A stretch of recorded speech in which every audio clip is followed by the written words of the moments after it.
உங்க அண்ணன் கிட்ட நீ சொன்ன போய்க்கு நான் சாட்சி சொல்லணுமோ? ஆமா. ஆல்ரைட், சொல்லுவோம். இந்த வாட்ச் எப்ப கொடுத்தேன்னு உங்க அண்ணன் என்ன கேட்டா நான் என்ன சொல்றது? இன்னைக்கு சாயந்தரம் 5 மணிக்குன்னு சொல்லு. ஐயோ, கவுத்துட்டியே.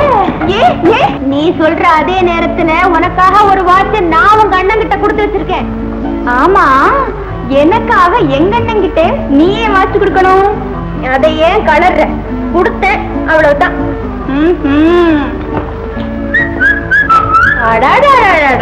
இந்த வாட்ச பத்தின குழப்பங்களை வச்சே ஒரு கதை எழுது சினிமா. இப்ப நீ எனக்கு ஹெல்ப் பண்ணிடி. சரி சரி, அது இருக்கட்டும்.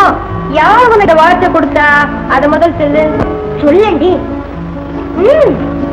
சொல்றேன், தவறா எடுத்துக்க மாட்டியே? தவறா எடுத்துக்கிறவ எப்படி உண்மையான ஃப்ரெண்டா இருக்க முடியும்? தவறுகளை தைரியமா சொல்றதுக்கு தானே ஃப்ரெண்ட்ஸ்களையே பிடிச்சு வச்சுக்கிறோம். அம்மா இல்ல, கண்ணு இல்ல. சொல்லுடா கண்ணு, சொல்லுடா, படிச்சுன்னு சொல்லுடா. வந்து எடுக்காத, டக்குன்னு சொல்லு, அப்பதானே இன்ட்ரெஸ்ட் இருக்கும். சொல்ல. யாரு?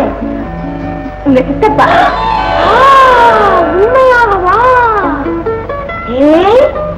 அம்முடி மாதிரி இருந்துகிட்டு நீ கூட காதலிச்சிட்டியே, அதுவும் யாரை? வேண்டாம் கல்யாணம் என்று சொல்லிக் கொண்டிருந்த ஒரு விஸ்வாமித்திர தாசரை. அடி மேனகை பெண்ணே, பெண்களை கண்டாலே ஓட்டம் பிடிக்கின்ற எங்கள் சித்தப்பாவை வசியப்படுத்தி அந்த வசீகர கண்களை கொஞ்சம் காட்டேன், பார்க்கலாம். கண்களை காட்டு, கண்களை காட்டு, கண்களை காட்டு. ஆமா, உங்க தெய்வீக காதல் எப்போது, எப்படி கருவாகி உருவாகி திருவாகியது? சமீபத்துலதான். அவரு ஒரு ஆபத்திலிருந்து என்னை காப்பாத்தினார். போதும், இது போதுமே. இந்த காலத்துலதான் காதலுக்கு ஒரு சின்ன இன்சிடென்ட் அல்லது ஆக்சிடென்ட் தேவைப்படுதே. அனுபவமா? கற்பனை. யார் கண்டா?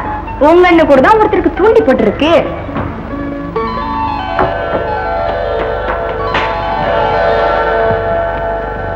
சரி, நம்ம விஷயத்துக்கு வருவோம். ராதா, என்னடி சொல்ற? இதுல சித்தப்பாவ சம்பந்தப்பட்டிருக்கிறதுனால உனக்கு சாதகமா உங்க அண்ணன் கிட்ட சாட்சி சொல்ல வேண்டியதுதான். தேங்க்ஸ் டி. நோ மென்ஷன் டி. இவ்வளவு சீக்கிரம் எனக்கு ஒரு சின்னம்மா கிடைக்கும் நான் நினைக்கல. இந்த வருஷம் ஒரு சின்னம்மா, அடுத்த வருஷம் ஒரு கண்ணம்மா. அமைதியா இருக்கிற இந்த வீடு ஒரே அம்மனிதான்.